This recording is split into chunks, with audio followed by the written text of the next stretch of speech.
রাষ্ট্রীয় অতিথি ভবন যমুনায় প্রধান উপদেষ্টা ডক্টর মোহাম্মদ ইউনূসের সঙ্গে সাক্ষাৎ করেন ইউরোপীয় ইউনিয়ন নির্বাচন পর্যবেক্ষণ মিশনের প্রধান পর্যবেক্ষক ইভারস ইজাবস।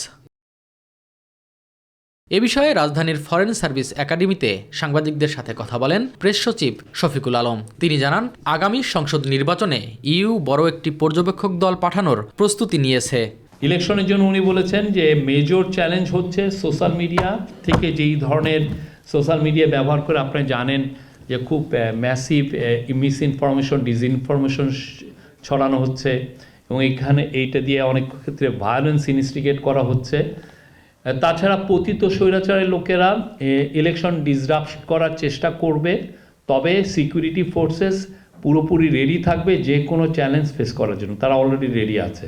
দুই একটি ঘটনা ছাড়া আইন শৃঙ্খলা পরিস্থিতি ভালো উল্লেখ করে তিনি জানান, নির্বাচনের লেভেল প্লেইং ফিল্ড নিয়ে কোনো সমস্যা হবে না। Law and order situation deteriorate হয় এরকম দু একটা ঘটনা আমরা দেখেছি, বাট আমরা মনে করছি বা ইলেকশন কমিশনও মনে করছে যে আইন শৃঙ্খলা পরিস্থিতি এখন যথেষ্ট ভালো আছে, লেভেল প্লেইং ফিল্ড আছে এবং সবাই তাদের যা ইলেকশনের বিষয়ে যতগুলো অপরচুনিটি আছে সবাই সেটাকে ইউজ করছেন এবং সবাই আইন সিদ্ধভাবে তাদের কাজগুলো করছেন।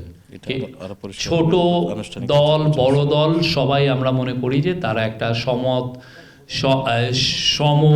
মানে লেভেল প্লেন ফিল্ড তারা পাচ্ছেন এবং সেই অনুযায়ী তারা তাদের কাজগুলো করছেন। টেকনাফ সীমান্তে মায়ানমারের গুলিতে এক বাংলাদেশি শিশু হত্যার বিষয়ে প্রশ্নের জবাব দেন প্রেস সচিব। খুবই আমরা কন্ডেম করি, এটা খুবই আমাদের মানে এটা আনফরচুনেট ইভেন্ট, আমরা আনফরচুনেট ইনসিডেন্ট।